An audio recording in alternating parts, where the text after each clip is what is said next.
Hola a todos, espero que estén muy bien y nos encontramos ya en nuestra última clase de esta parte de introducción a la sociología y la vamos a cerrar hablando acerca de las instituciones de la sociedad o de la cultura, que en este caso vamos a hablar particularmente de tres grandes estructuras, que es la familia, la educación y la religión, y la vamos a analizar desde el punto de vista de la sociología, lógicamente.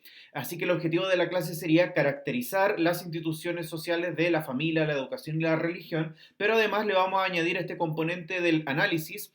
Ustedes van a elegir al final de la clase una de estas instituciones y van a analizar la manera en cómo estas instituciones se encuentran en crisis en la actualidad y de qué manera podrían ir modificándose o cambiando a la luz de las distintas crisis que están ocurriendo en el mundo actual. Bien, así que continuamos la clase en la siguiente diapositiva.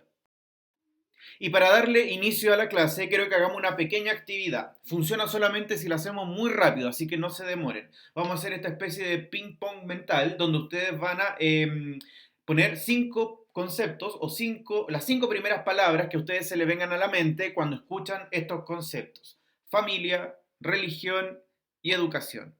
Da lo mismo los conceptos que se le vengan a la mente. Aprovechen que nadie se los va a ver, ni siquiera yo. Ya, pero hagan este ejercicio muy rápidamente en sus cuadernos. A algunos les van a resultar cosas positivas, a otros negativas, da lo mismo. La idea es que reconozcamos las ideas preconcebidas que tenemos, los prejuicios o también algunas valoraciones que podamos desarrollar sobre estas instituciones.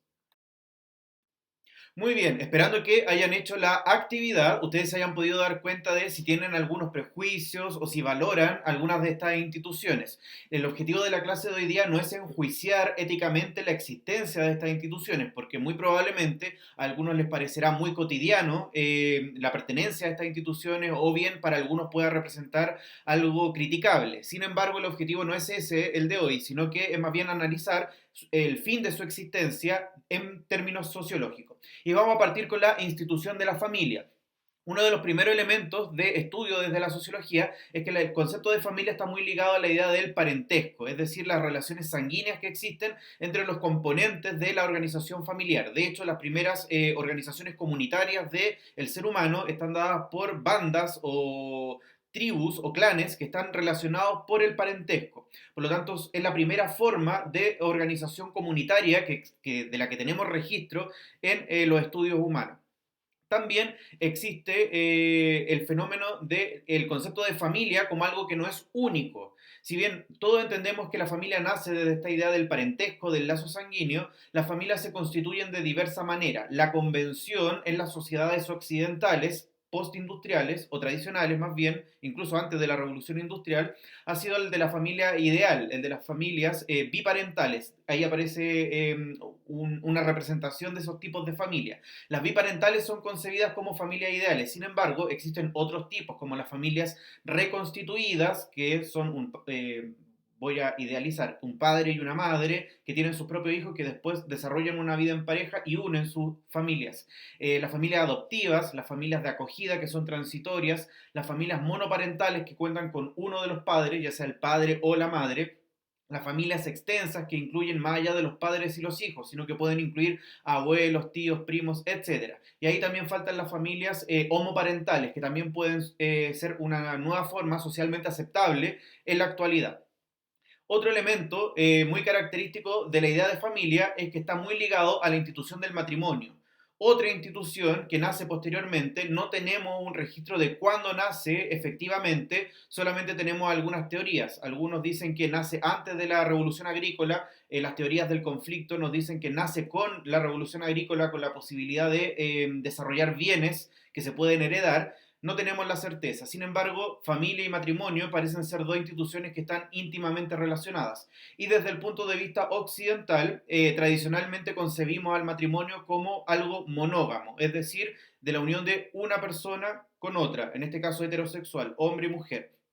Sin embargo, también han existido en otras culturas y en otros tiempos preindustriales la idea de la poligamia, sobre todo en otras culturas más orientales, donde se permite, y particularmente en sus dos maneras, la poliginia y la poliandria, se permite mucho más la poliginia, es decir, la posibilidad de que un hombre pueda tener o estar casado con muchas mujeres. El caso viceversa de la poliandria, donde una mujer puede tener varios maridos, es mucho menos común. Otro elemento característico de las familias occidentales es la idea de la patrilocalidad, más bien preindustriales. En ese sentido, la pauta residencial más común es que la familia se desarrolle en el lugar de residencia del padre. En este caso, tradicionalmente era la mujer la que tenía que migrar hacia el lugar de origen de la familia paternal.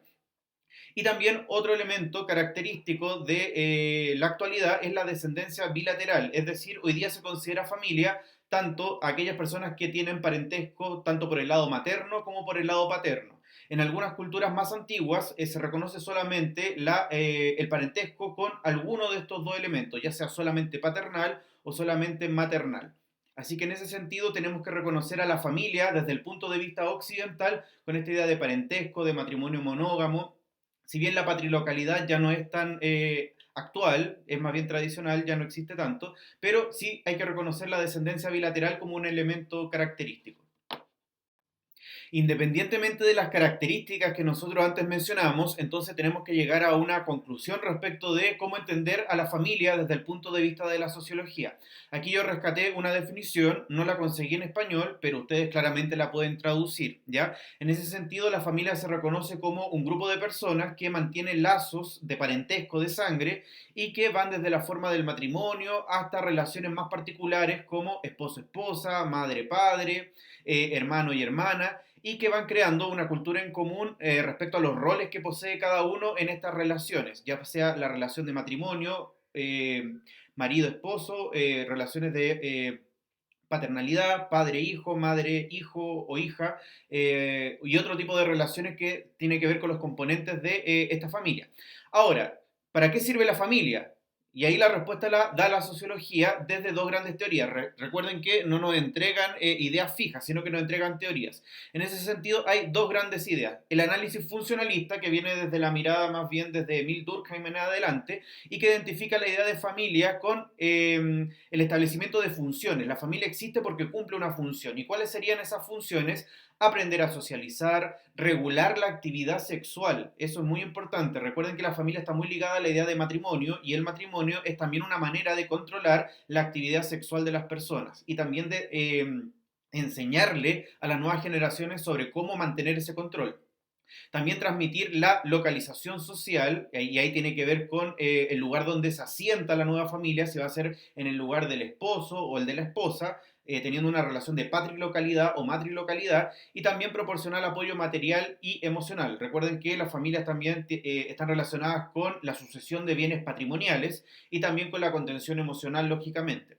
Desde otro punto de vista, las teorías del conflicto, que derivan desde Carlos Marx en adelante, nos explican que la familia en el fondo sirve para perpetuar desigualdades sociales, particularmente la desigualdad que tiene que ver con las clases sociales, porque recuerden que la familia en la institucionalización del matrimonio tiene que ver con el resguardo de los bienes patrimoniales a través de la herencia. Así que hay un cuidado ahí de las posesiones materiales de las distintas clases sociales. Pero también sirve para resguardar otras estratificaciones de la sociedad, como sobre todo la de género. Recuerden que el matrimonio es más bien una institución que favorece a lo masculino en desmedro de lo femenino, o también puede ser de raza o de etnia. ¿Ya? De acuerdo a estas dos perspectivas, podríamos hacer este análisis respecto de para qué existe la familia.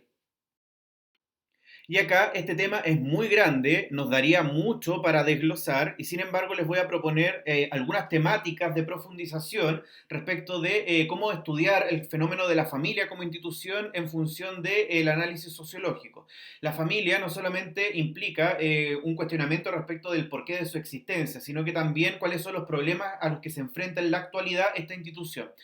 A modo de simplemente revisión general, uno de los primeros problemas que enfrenta la familia es que tiene un componente de dinámica de género que implica la desigualdad. Por lo tanto, como lo mencionábamos anteriormente, la familia y el matrimonio particularmente son instituciones que tradicionalmente le han servido mucho más al género masculino para resguardar los bienes patrimoniales y mantener esta relación de estratificación o el estatus de superioridad de lo masculino en esta relación del matrimonio, donde la figura de lo masculino representa ser el jefe de hogar.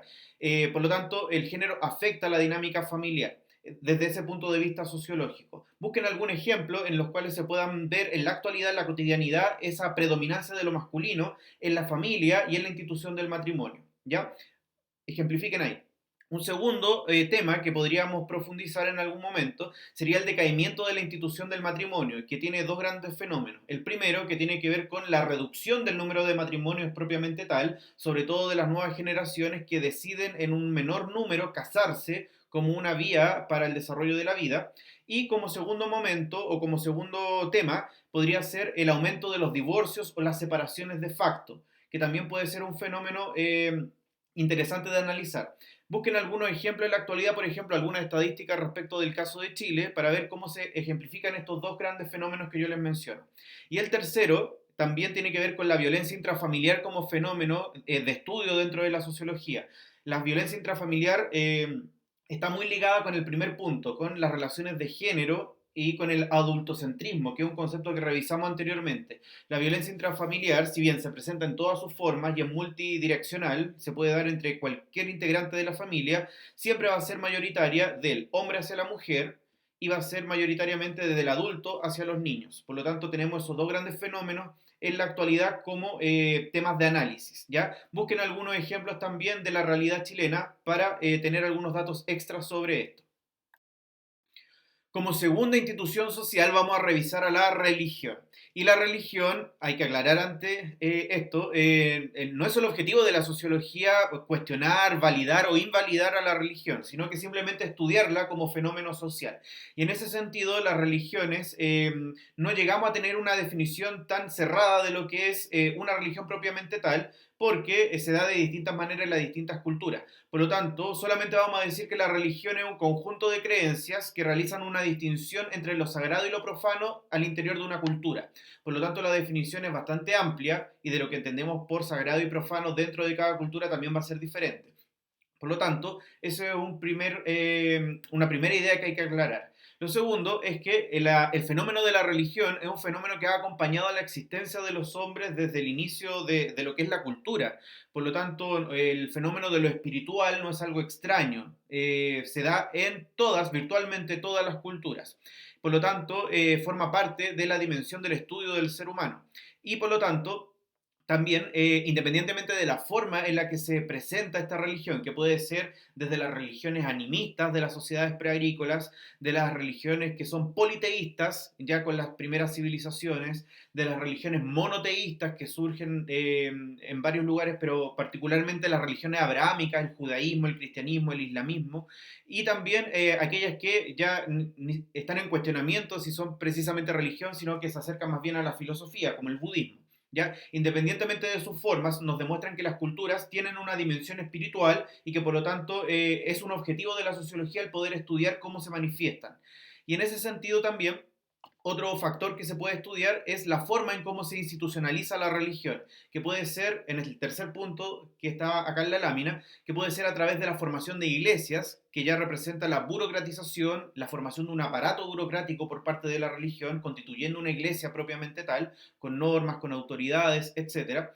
O también puede darse en la forma de sectas. Es decir, generalmente nosotros a la palabra secta le damos una connotación negativa, pero no es necesariamente así. La secta simplemente es el surgimiento de una facción de una religión original que se separa y que da pie para el origen de una nueva iglesia en este caso. En ese sentido, las sectas son el resultado de divisiones religiosas y no tienen necesariamente el cariz negativo que generalmente le damos, porque cuando escuchamos la palabra secta se nos viene al tiro qué idea. Secta satánica, obviamente, pero no es necesariamente así, ¿ya?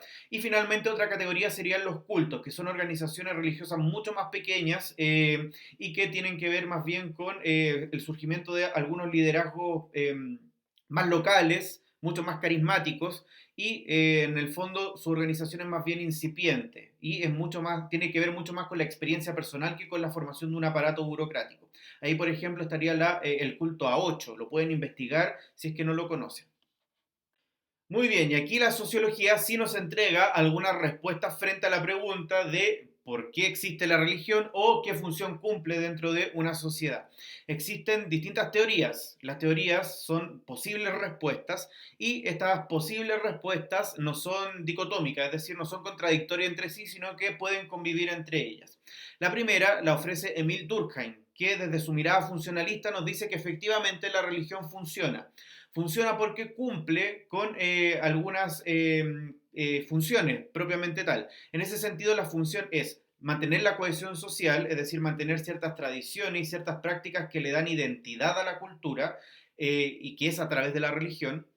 Y también fomenta la conformidad, es decir, da una explicación ya de carácter religioso al por qué la estructura social se mantiene de esa manera y por lo tanto evita que las personas cuestionen la realidad social o la estructura de sistema que se produce dentro de la sociedad, si es justo, injusto, etcétera. Bien, la conformidad por lo tanto sería un objetivo de las religiones. Estamos hablando solamente de la función sociológica de la religión, no del sistema de creencias propiamente tal. Una segunda idea la promueve Peter Berger, que nos habla más bien desde la psicología y que nos dice que las religiones más bien existen como fenómeno humano debido a que sirve para solventar las incertidumbres y trastornos de la vida, es decir, una manera de consuelo, una manera de explicar aquellos elementos que no son posibles de explicar a través de la lógica, a través de la razón, y por lo tanto se busca una explicación a partir de elementos místicos. Carlos Marx nos ofrece una tercera teoría que tiene que ver con el conflicto social y que nos habla que la religión en el fondo promueve la desigualdad social, es decir, valida o las desigualdades sociales se validan a partir de una explicación religiosa. La realidad es así porque la entidad religiosa, entre comillas Dios, así lo decidió. Sin embargo, también han existido religiones que no solamente promueven la desigualdad social, sino que hay otras que la combaten. De hecho, por ejemplo, las enseñanzas de Jesús parten desde esta idea revolucionaria que tiene que ver con la reivindicación de los pobres. Por lo tanto, no siempre esta realidad se condice con lo que propone Carlos Marx.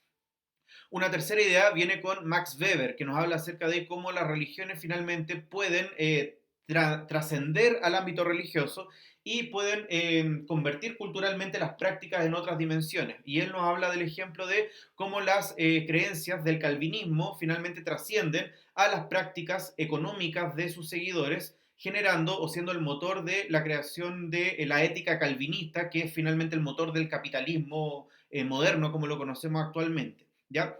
Y finalmente, en una visión mucho más teológica, Erview Leger, esta socióloga, nos habla acerca de que la religión en el fondo constituye un hilo de la memoria, es decir, las sociedades mantienen una identidad, tal como lo decía Emil Durkheim, a través de las religiones, tienen una conexión con su pasado, pero sin embargo nos habla acerca de que la sociedad occidental, al ser mucho más individualista que otras, ha ido perdiendo la relevancia de la religión. Por lo tanto, ahí tenemos algunas teorías explicativas de cómo funcionaría la religión en las sociedades en general.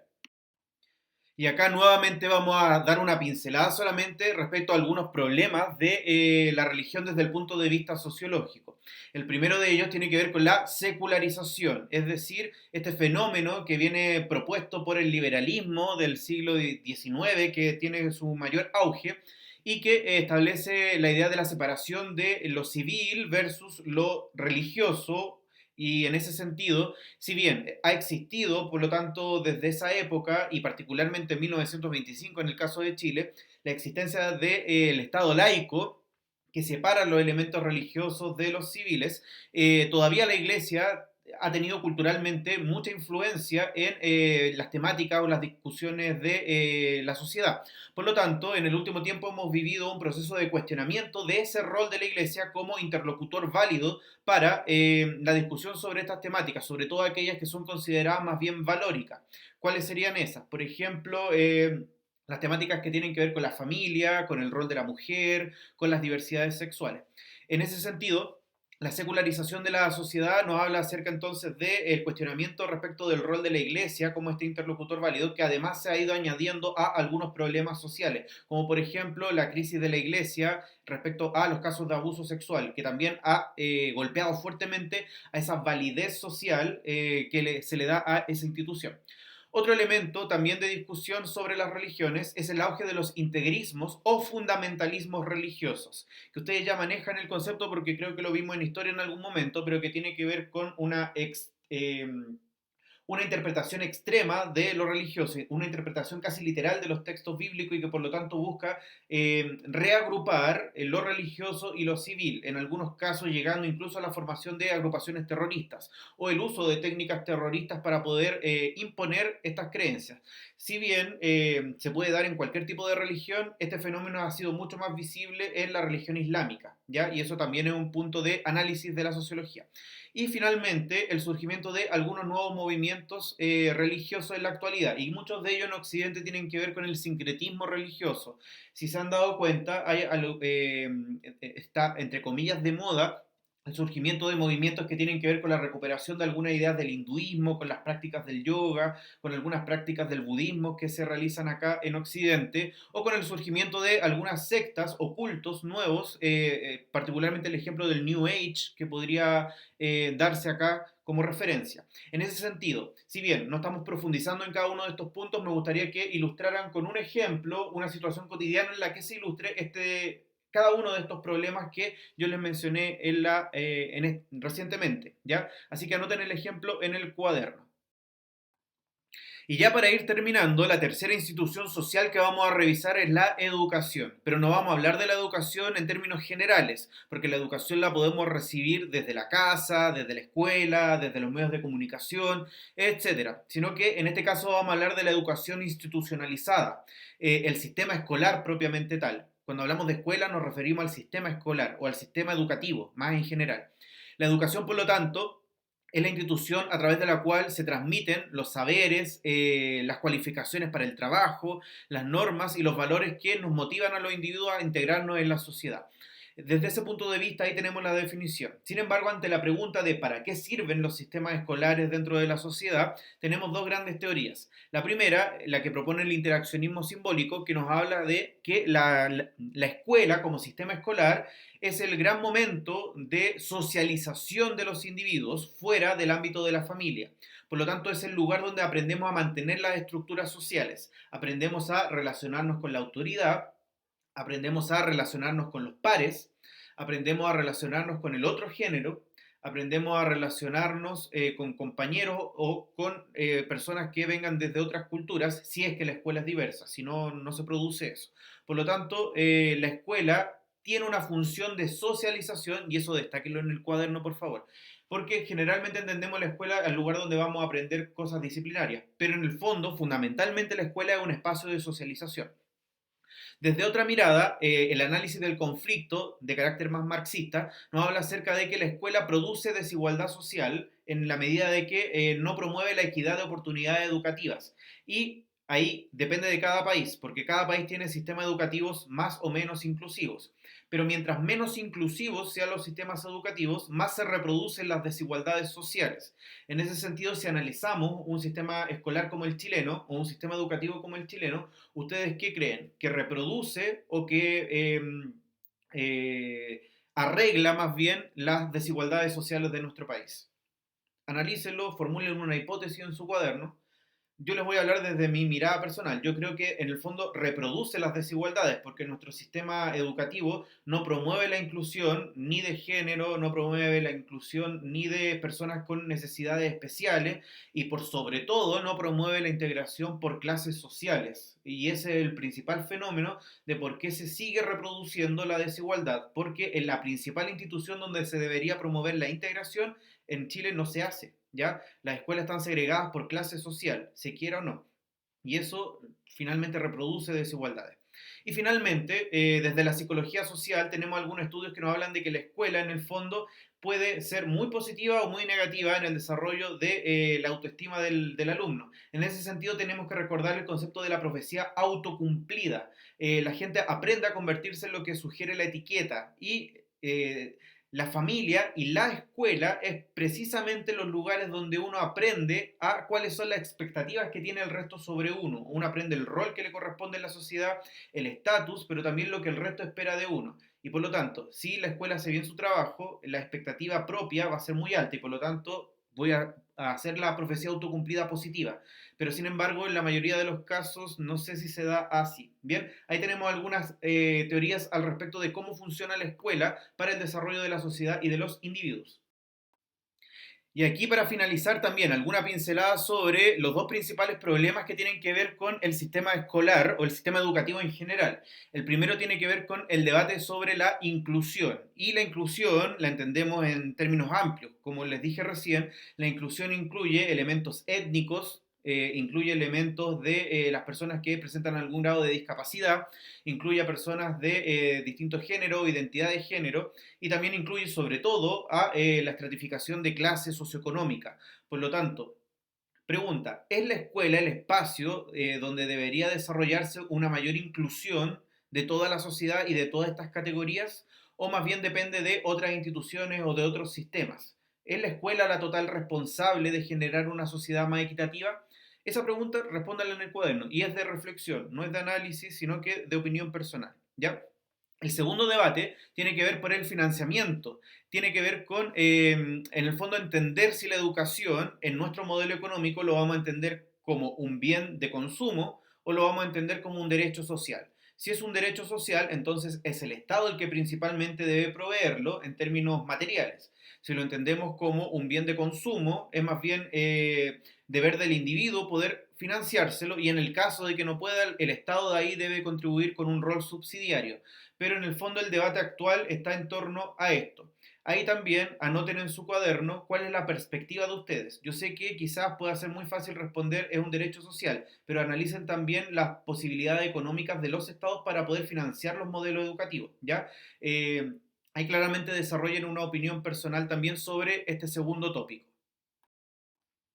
Y finalmente llegamos al cierre de esta clase. La idea es que hagamos un cierre general y también ustedes pueden desarrollar una actividad más en específico. El cierre general quiero que consista en lo siguiente, respondan la siguiente pregunta. ¿Qué tan factible es que estas instituciones, la religión, la familia, el sistema educativo, perduren a través del tiempo de la misma manera en como lo conocemos actualmente? O más bien si el contexto de crisis actual las va a modificar o en qué sentido las va a modificar.